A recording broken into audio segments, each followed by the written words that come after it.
আমি সব সময় বলি দেখেন আমার বিজনেস করতে কতটা প্রবলেম হয়। আমি কিন্তু এই যে সম্পূর্ণ ভিজা, সম্পূর্ণটাই আমি ফিরে দেখেন প্রচুর প্রচুর বৃষ্টি হচ্ছে। তো আমি এই বৃষ্টির ভিতরে কিন্তু আমি ডেলিভারি করতে আসছি। কারণ আমার ডেলিভারি বয় নেই, আমারই আশা লাগছে ডেলিভারি করতে এবং প্রচুর বৃষ্টি হচ্ছে। আমি সকাল থেকে অলরেডি 2বার বের হয়েছি ডেলিভারি করার জন্য। তো তারপরে হচ্ছে আবার বাসায় যাব। এখন আমার আরও 2টো কেক আছে, সেই 2টো কেক কমপ্লিট করব, আবার আমার ডেলিভারি করতে বের হইতে হবে। তো আপনারা যারা আমাকে নিয়ে সমালোচনা করেন বা ঘরে বসে চিন্তা করেন যে এই মহিলাটা সারাদিন লাইভে আসে বা এই মহিলাটা সারাদিন ভিডিও ছাড়ে, এর কোনো খাইয়ে কাজ কি? ভাই রে ভাই, সারা রাত কেক বানাইছি। হ্যাঁ, সারা রাত কেক বানাইছি। আমার তো 17 মাসের একটা বাচ্চা, 11 বছরের একটা বাচ্চা।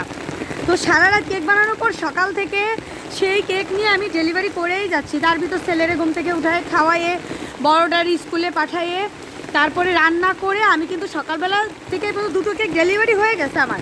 এবং আমার বাচ্চাকে কোলে নিয়ে আমি ডেলিভারি করছি। হ্যাঁ, আমি আমার গাদা বাচ্চা, মানে ডেলিভারি না, সরি, আমার বাচ্চাকে কোলে নিয়ে আমি কেক বানাইছি। বাম হাতে চেয়ারের পর দাঁড়ায় সে কান্না করতেছে আর আমি এই পাশ দিয়ে কেক বানাচ্ছিলাম। তো সব কিছু করে আমি না, মানে কি বলবো, আমি আপনাদের কীভাবে বোঝাবো জানি না।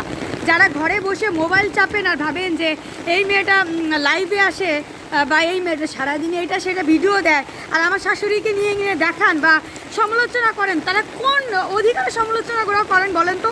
হ্যাঁ, আপনাদের রাইট আছে। আমি যে পরিমাণ পরিশ্রম করি সারাদিন, তার 1/1 আপনারা কিন্তু ওই পরিশ্রমটা করেন না। হ্যাঁ, আমি ওই চ্যালেঞ্জ করে বলতেছি, আপনারা ওই পরিশ্রমটা করেন না। যদি করতেন তাহলে আমাকে নিয়ে সমালোচনাগুলো করার সময় পাতেন না আপনারা। হ্যাঁ, কারণ ভাই আমি দেখেন পুরোটা ভিজা, আমার পুরোটা ভিজা। আমি এখন বাসায় যাব। আমার বললাম না এইগুলো চেঞ্জ করার সময় পাবো কি না জানি না। তারপরে আমার আরও 2টো কেক আছে, আমার সেই 2টো কেক করতে হবে। তারপরে আমার বাচ্চাকে খাওয়াইতে হবে, আমার বড়টা স্কুলের থেকে আসবে তাকে খাওয়াইতে হবে, আবার আমার কেক নিয়ে বসতে হবে, আবার আমার কালকে কেক আছে।